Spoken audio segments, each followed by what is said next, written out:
ಬರೆದರು ಕಗ್ಗ, ಪ್ರತಿ ಸಾಲಲಿಟ್ಟರು ಸಗ್ಗ. ಗುಂಡಪ್ಪ ಬರೆದರು ಕಗ್ಗ, ಪ್ರತಿ ಸಾಲಲಿಟ್ಟರು ಸಗ್ಗ.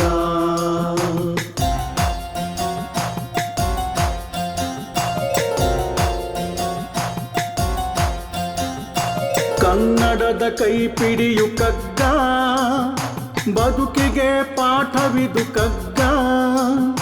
ಕನ್ನಡದ ಕೈಪಿಡಿಯು ಕಗ್ಗ, ಬದುಕಿಗೆ ಪಾಠವಿದು ಕಗ್ಗ. ಮೌಲ್ಯಗಳ ತಿಳಿಸುವುದು ಕಗ್ಗ, ಅರಿತರೆ ಬಾಳೆಲ್ಲ ಸ್ವರ್ಗ. ಗುಂಡಪ್ಪ ಬರೆದರು ಕಗ್ಗ, ಪ್ರತಿ ಸಾಲಲಿಟ್ಟರು ಸಗ್ಗ.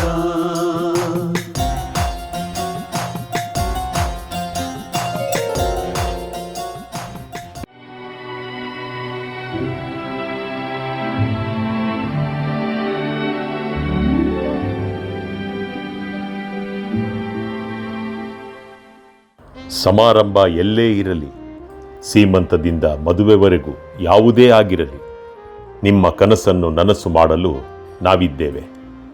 ಕಳೆದ 24 ವರ್ಷದ ಸುದೀರ್ಘ ಅನುಭವ, ಶ್ರೇಷ್ಠತೆ, ಸ್ವಚ್ಛತೆ, ಬದ್ಧತೆ ನಮ್ಮ ಗುರಿ. ಸಂಪರ್ಕಿಸಿ innovative I event management, hospitality and allied services. ನಿಮ್ಮ ಸೇವೆಗೆ ನಾವು ಸಿದ್ಧರಿದ್ದೇವೆ.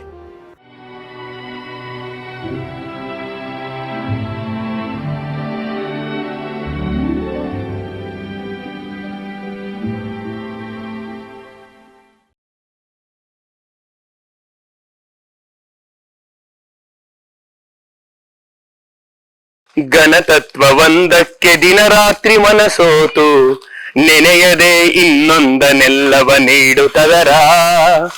ಅನುಸಂಧಿಯಲ್ಲಿ ಜೀವ ಭಾರವನ್ನು ಮರೆಯುವುದು ಹನುಮಂತನುಪದೇಶ ಮಂಕುತಿಮ್ಮ ಮಂಕುತಿಮ್ಮ.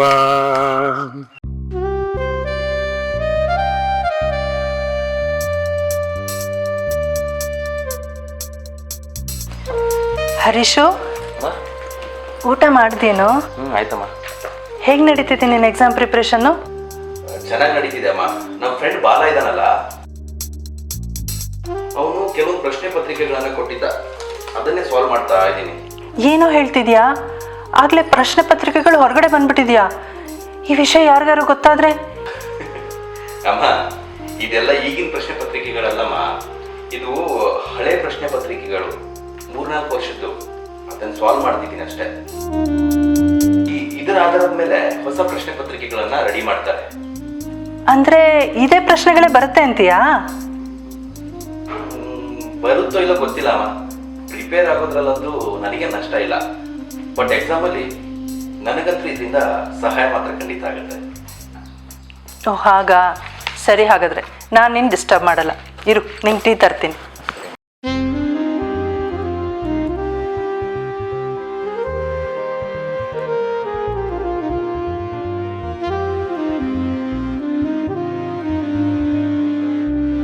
ಅಯ್ಯೋ ಸರಿ ಕಣೋ, ನಿಂಗೆ ಹೇಳ್ದೆ ಇರ್ತೀನ ನಾನು.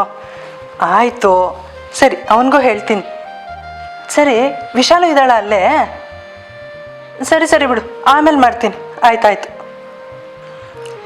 ಹರೀಶು, ಶಂಕ್ರು ಮಾವಂದು ಕಣೋ ಫೋನು. ಮೀನಿಂಗ್ ಮದುವೆ ಫಿಕ್ಸ್ ಆಗಿದೆಯಂತೆ, ಮುಂದಿನ ತಿಂಗಳೇ ಮದುವೆ.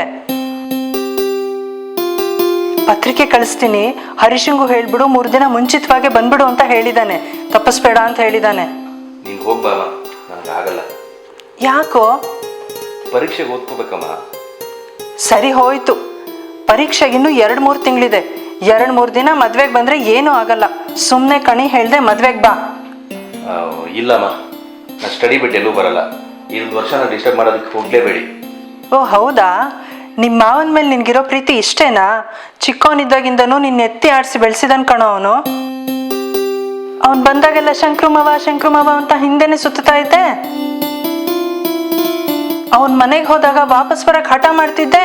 ನಾ ಇಲ್ಲೇ ಇರ್ತೀನಿ, ಶಂಕ್ರು ಮಾವನ ಜೊತೆ ನೀ ಹೋಗು ಅಂತ ಹೇಳ್ತಾ ಇದ್ದೆ. ಈಗೇನಾಯ್ತಪ್ಪ? ಅದೆಲ್ಲ ಮರ್ತೋಯ್ತಾ ನಿನ್ಗೆ? ಅವನಿಗೆ ನಮ್ಮನ್ ಬಿಟ್ರೆ ಬೇರೆ ಯಾರು ಇದ್ದಾರೆ? ಅಮ್ಮ, ಮದುವೆ ಮುಂಜಿ ತಿಥಿ ಅಂತ ದಿನಕ್ಕೊಂದು ಕಾರ್ಯಕ್ರಮ ಇರ್ತವೆ. ಅದಕ್ಕೆ ಅಂತ ನಾನು ಸಮಯ ವ್ಯರ್ಥ ಮಾಡ್ಕೊಳ್ಳೋದಕ್ಕಾಗಲ್ಲ. ಇವಾಗ ನೀವು ಹೋಗಿ ಬನ್ನಿ, ಪರೀಕ್ಷೆ ಮುಗಿದ್ಮೇಲೆ ನಾನೇ ಖುದ್ದಾಗಿ ಮೀನನ ಮನೆಗೆ ಹೋಗಿ ಬರ್ತೀನಿ. ಸರಿನಮ್ಮ? ಒಂದನ್ನು ಪಡೆಯೋದಕ್ಕೆ ಮತ್ತೊಂದನ್ನು ತ್ಯಾಗ ಮಾಡಲೇಬೇಕಮ್ಮ. ಸರಿನಪ್ಪ, ನಿನ್ನಿಷ್ಟ.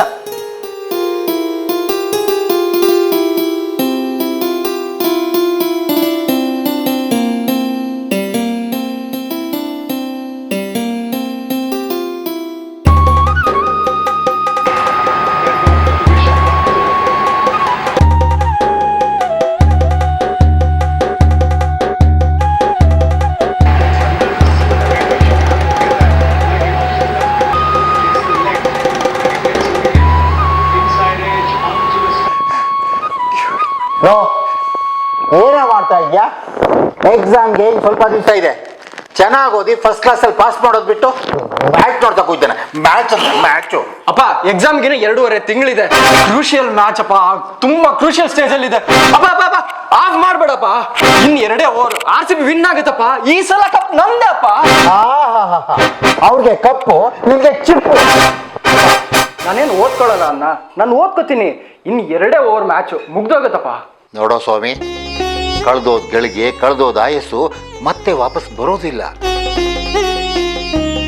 ಈ ಸಮಯದಲ್ಲಿ ನೀನು ಕಷ್ಟಪಟ್ಟು ಓದಿದ್ರೆ ಗೆದ್ದು ಕಪ್ ತಗೊಂಡು ಹಾಗೆ. ಇಲ್ಲದೆ ಇದ್ರೆ ಜೀವನದಲ್ಲಿ ಬಹಳ ಕಷ್ಟಪಡ್ಬೇಕಾಗತ್ತೆ. ನನಗೂ ಗೊತ್ತಪ್ಪ, ನಾನು ಓದೋ ಟೈಮಲ್ಲಿ ಓದ್ತೀನಿ. ಆದ್ರೆ ನೀವು ಓದೋದು ಅಂತ ನಂಗೆ ಟಾರ್ಚರ್ ಮಾಡಬೇಡಿ, ಇರಿಟೇಟ್ ಆಗುತ್ತೆ. ಆಯ್ತಪ್ಪ, ನಿನಗೆ ಇಷ್ಟ ಬಂದ ಹಾಗೆ ಮಾಡ್ಕೊ. ನಿಮ್ಮಮ್ಮ ಇದ್ದಿದ್ರೆ ಅವಳು ಹೇಳಿದ ಮಾತಾಡು ಕೇಳ್ತಾ ಇದೆಯೇನೋ. ನನ್ನ ಮಾತಂತೂ ನೀನು ಕೇಳೋದಿಲ್ಲ. ನಿನ್ನಿಷ್ಟ.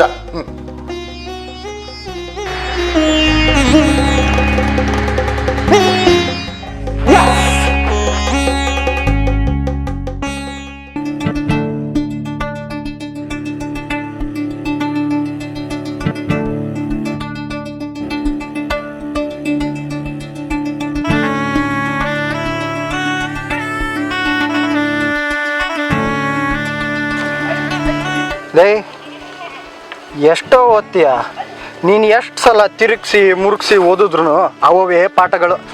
ನಮ್ಮ ಎಷ್ಟು ಹೊಸ ಫಿಲ್ಮ್ ರಿಲೀಸ್ ಆಗಿದೆ ಕಣ, ಬಾರ ಹೋಗೋಣ. 2 ಟಿಕೆಟ್ ಬುಕ್ ಮಾಡಿದ್ದೀನಿ. ಏಯ್, ದೊಡ್ಡನ್ ಥರ ಮಾತಾಡ್ತಿದ್ಯಲ್ಲ. ಮುಂದಿನ ವಾರನೇ ಎಕ್ಸಾಮ್ಸ್ ಇರೋದು. ಓದ್ಕೊಳ್ಳೋದು ಬಿಟ್ಟು ಸಿನಿಮಾ ಅಂತೆ, ನಾಟಕ ಅಂತೆ. ನೋಡ್ಗುರು, ಓದು ಬೇಡ ಅನ್ನಲ್ಲ. ಆದರೆ ಓದಿನ ಮಧ್ಯ ಅವಾಗ ಮೈಂಡು ರಿಫ್ರೆಶ್ ಆಗಬೇಕು. ಈ ಟೀ ಕುಡಿಯಲ್ವಾ, ಕಾಫಿ ಕುಡಿಯಲ್ವಾ, ಆ ಥರ ನೋಡು. ಸಿನಿಮಾ ನೋಡಬೇಕು, ಕ್ರಿಕೆಟ್ ಆಡಬೇಕು, ಪಬ್ಬಿಗೆ ಹೋಗ್ಬೇಕು. ಈ ಥರ ಡಿಫ್ರೆಂಟ್ ಕಲ್ಚರ್ನ ಎಂಜಾಯ್ ಮಾಡಬೇಕು. ಪ್ರಪಂಚ ನೋಡ್ಬೇಕು ಕಣೋ, ಎಂಜಾಯ್ ಮಾಡ್ಬೇಕು ಮರಿ. ನಿನ್ನ ತಲೆಯಲ್ಲಿರೋ ಹೊಲಸೆಲ್ಲ ನನ್ನ ತಲೆಗೆ ತುಂಬಕ್ಕೆ ಬರಬೇಡ ನೀನು. ನಿನಗೇನಪ್ಪ, ನಿಮ್ಮಪ್ಪ ಮಾಡಿಟ್ಟವನೆ, ಎಂಜಾಯ್ ಮಾಡ್ತೀಯ. ನಾನೇನು ನಮ್ಮ ಅಮ್ಮ ಒಬ್ಬಳೇ ಸಾಕ್ತಿರೋದು ನನಗೆ. ನಿನಗೇನೋ ಅಪ್ಪ ಮಾಡಿರೋ ಆಸ್ತಿ ಕೊಳ್ಳೆ ಹೊಡೆಯೋಷ್ಟಿದೆ, ಕೂತಿಂದ್ರೂ ಕರಗಲ್ಲ. ಈ ವಯಸ್ಸಲ್ಲೂ ನಮ್ಮಮ್ಮ ನನ್ನನ್ನು ದುಡ್ಡು ಸಾಕ್ತಿದ್ದಾರೆ. ನನ್ನ ಮೇಲೆ, ನನ್ನ ಭವಿಷ್ಯದ ಮೇಲೆ 100 ಕನಸುಗಳನ್ನು ಕಟ್ಕೊಂಡಿದ್ದಾರೆ.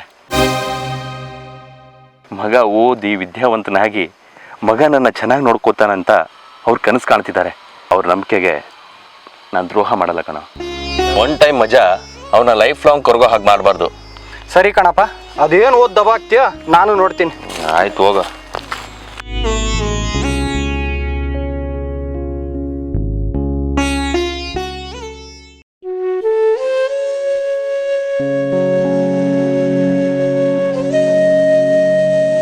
ಸ್ವಾಮಿ, ಸ್ವಾಮಿ, ಸ್ವಾಮಿ,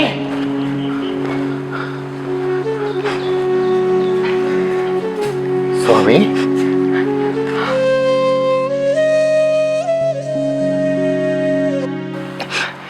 ಯಾಕೋ? ಅಪ್ಪ, ನಂಗೆ ಕ್ಷಮಿಸ್ಬಿಡಪ್ಪ. ನಿನ್ನ ಮಾತು ಕೇಳಿದೆ, ನಾನು ತಪ್ಪು ಮಾಡಿಬಿಟ್ಟೆ. ನಾನು ದೊಡ್ಡ ತಪ್ಪು ಮಾಡಿಬಿಟ್ಟೆ ಅಪ್ಪ. ನಾನು ಎಕ್ಸಾಮಲ್ಲಿ. ಗೊತ್ತಾಯ್ತು ಕಣೋ. ನಾನು ನಿನ್ನ ಕಾಲೇಜ್ ಹತ್ರ ಹೋಗಿದ್ದೆ. ನಿನ್ನ ಫ್ರೆಂಡು ಹರೀಶ ಸಿಕ್ಕಿದ್ದ, ಎಲ್ಲ ಹೇಳ್ದ. 99% ತಗೊಂಡು ಚಿನ್ನದ ಪದಕ ಗಳಿಸಿದಾನಂತೆ. ಆದರೆ ನಾನು ಈಗ ನೀನು ಹತ್ರ ಏನೋ ಪ್ರಯೋಜನ.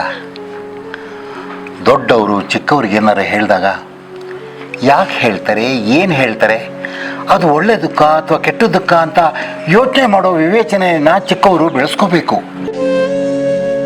ನಾನು ನಿನ್ಗೆ ಅವತ್ತೇ ಹೇಳಿದೆ, ಓದಿನ ಕಡೆ ಗಮನ ಹರಿಸು, ಚೆನ್ನಾಗಿ ಓದು ಅಂತ. ಆಮೇಲೆ ಜೀವನ ಪೂರ್ತಿ ಸಂತೋಷವಾಗಿರ್ಬೋದು, ಸುಖವಾಗಿರ್ಬೋದು, ಏನು ಬೇಕಾದ್ರೂ ಮಾಡ್ಬೋದು ಅಂತ.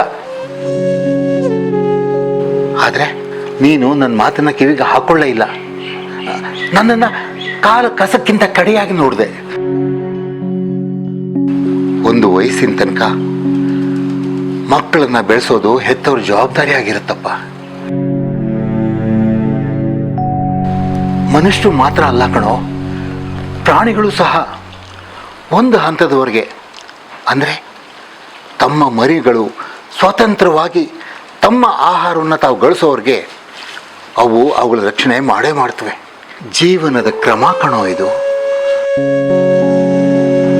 ಹಾಗೆ ನೋಡೋಕೋದ್ರೆ ನೀನೇನು ದಡ್ಡ ಅಲ್ಲ, ಆದರೆ ಉಡಾಫೆ ಮನೋಭಾವ.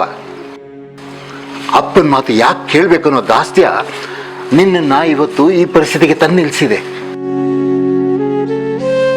ನಾಳೆ ನಿನಗೂ ಮದುವೆಯಾಗಿ ಮಕ್ಕಳಾಗುತ್ತವಲ್ಲ, ಆಗ ನಿನಗೆ ಅಪ್ಪನ ಮಾತಿನ ಬೆಲೆ ಏನು ಅಂತ ಗೊತ್ತಾಗುತ್ತೆ.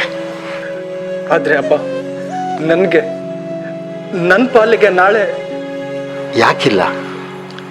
ಈಗ ನೀನು ಫೇಲ್ ಆಗಿ 1 ವರ್ಷ ನಷ್ಟ ಆಗಿರ್ಬೋದು, ಆದರೆ ಈ ನಷ್ಟನ ಸರಿಪಡಿಸ್ಕೊಳ್ಳೋದಕ್ಕೆ ದೇವರು ನಿನಗೆ ಅವಕಾಶನ ನಾಳೆನೂ ಕೊಡ್ತಾನೆ, ನಾಡಿದ್ದು ಕೊಡ್ತಾನೆ, ಜೀವನದ ಕೊನೆ ಉಸಿರಿರೋವರೆಗೂ ಕೊಡ್ತಾನೆ ಇರ್ತಾನೆ.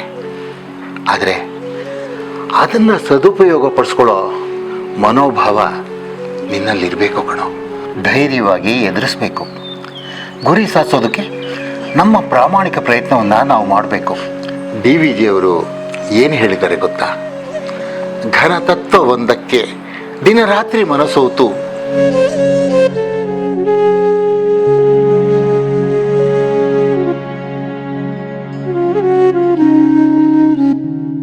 ಹೌದು ಮಾವ, 96%. ಒಂದು ಚಿನ್ನದ ಪದಕ ಕೂಡ. ಥ್ಯಾಂಕ್ ಯು ಮಾವ, ಥ್ಯಾಂಕ್ ಯು ಸೋ ಮಚ್. ಸರಿ ಮಾವ, ಮೀನಾ ಹೇಗಿದ್ದಾಳೆ? ಮೀನಾ ಇಲ್ಲೇ ಅಲ್ವಾ, ಗ್ಲೋಬಲ್ ವಿಲೇಜಲ್ಲಿ? ಸರಿ ಸರಿ ಮಾವ, ಅದೇ ನಾನು ನಾಳೆ ಇಲ್ಲ ನಾಡಿದ್ದು ಅಮ್ಮಂಗೆ ಕರ್ಕೊಂಡು ಹೋಗಿ ಬರೋಣ ಅಂತ ಅಂದ್ಕೊಂಡಿದ್ದೀನಿ. ಸರಿ ಮಾವ, ಆಯ್ತು ಮಾವ, ಥ್ಯಾಂಕ್ಸ್. ಅಮ್ಮ, ಶಂಕರು ಮಾವ ಏನು ಹೇಳ್ತಿದ್ರು ಗೊತ್ತಾ? ಅಲ್ಲ ಕಣೋ, ಅವತ್ತು ವೀನನ್ ಮದುವೆಗೆ ಬರದೇ ಇದ್ದಿದ್ದಕ್ಕೆ ನಮಗೆಲ್ಲರಿಗೂ ತುಂಬ ಅಂದರೆ ತುಂಬ ಬೇಜಾರಾಗಿತ್ತು. ಆದರೆ ಇವತ್ತು ನೀನು ರಿಸಲ್ಟ್ ನೋಡಿ ತುಂಬ ಅಂದರೆ ತುಂಬ ಖುಷಿ ಆಗ್ತಿದೆ, ಹೆಮ್ಮೆ ಅನ್ನಿಸ್ತಿದೆ ಕಣೋ. ಇದೇ ಥರ ನೀನು ಗುರಿ ಮುಟ್ಟಬೇಕು, ಬೇರೆಯವ್ರಿಗೆ ಪಾಠ ಕೂಡ ಆಗಬೇಕು ಅಂತ ಇನ್ನೂ ಏನೇನೋ ಹೇಳ್ತಿದ್ರಮ್ಮ. ಹೌದು ಕಣೋ, ಅವನ ಮಾತನ್ನೇ ನಾನು ಹೇಳ್ತೀನಿ. ಆ ಕ್ಷಣದಲ್ಲಿ ನನಗೂ ಹಾಗೆ ಅನಿಸಿತ್ತು.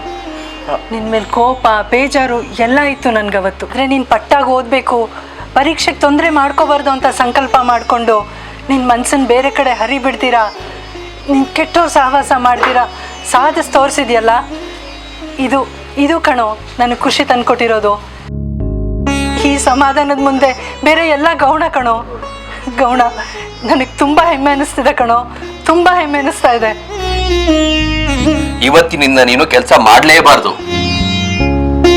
ನಾನೇ ದುಡಿತೀನಿ, ಕುತ್ಕೊ ನೀನು ಫಸ್ಟು. ನಿನ್ನ ಹೂವಿನ ಥರ ನೋಡ್ಕೊತೀನಿ. ಹಾಗಾದ್ರೆ ನೀನು ಓದಲ್ವೇನೋ? ಓದ್ತೀನಮ್ಮ, ಈವ್ನಿಂಗ್ ಕಾಲೇಜು, ಕರೆಸ್ಪಾಂಡೆನ್ಸು ಖಂಡಿತ ಓದ್ತೀನಿ, ನನ್ನ ಗುರಿ ತಲುಪ್ತೀನಿ.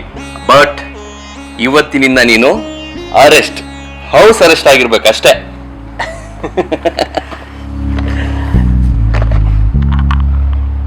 ಪ್ರಸ್ತುತ ಕಗ್ಗದಲ್ಲಿ ಮಾನ್ಯ ಗುಂಡಪ್ಪನವರು ಅದ್ಭುತವಾದ ವಿಚಾರವೊಂದನ್ನ ಹೇಳಿದ್ದಾರೆ. ಹೇಗೆ ಹನುಮಂತ ರಾಮನಿಗೋಸ್ಕರವೇ ತನ್ನೆಲ್ಲ ಬಾಳನ್ನ ಅರ್ಪಿಸಿದ್ನೋ, ಹಾಗೇನೆ ನಾವು ಯಾವುದಾದರೂ ಉನ್ನತ ಆದರ್ಶಕ್ಕೆ ನಮ್ಮನ್ನ ನಾವು ಅರ್ಪಿಸಿಕೊಂಡಾಗ ಅದ್ಭುತವಾದ ಯಶಸ್ಸು ಸಾಧ್ಯ ಎನ್ನುವುದನ್ನ ಈ ವಚನದಲ್ಲಿ ಬಹಳ ಸುಂದರವಾಗಿ ಕಟ್ಟಿಕೊಟ್ಟಿದ್ದಾರೆ. ಕೇಳಿದ್ದಕ್ಕೆ ಧನ್ಯವಾದಗಳು.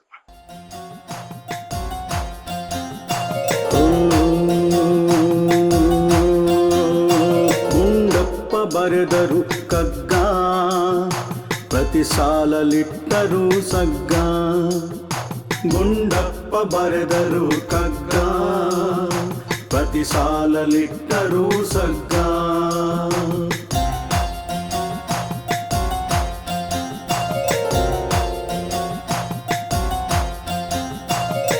ಕನ್ನಡದ ಕೈಪಿಡಿಯು ಕಗ್ಗ, ಬದುಕಿಗೆ ಪಾಠವಿದು ಕಗ್ಗ. ಕನ್ನಡದ ಕೈಪಿಡಿಯು ಕಗ್ಗ, ಬದುಕಿಗೆ ಪಾಠವಿದು ಕಗ್ಗ. ಮೌಲ್ಯಗಳ ತಿಳಿಸುವುದು ಕಗ್ಗ, ಅರಿತರೆ ಬಾಳೆಲ್ಲ ಸ್ವರ್ಗ. ಗುಂಡಪ್ಪ ಬರೆದರು ಕಗ್ಗ, ಪ್ರತಿ ಸಾಲಲಿಟ್ಟರು ಸಗ್ಗ.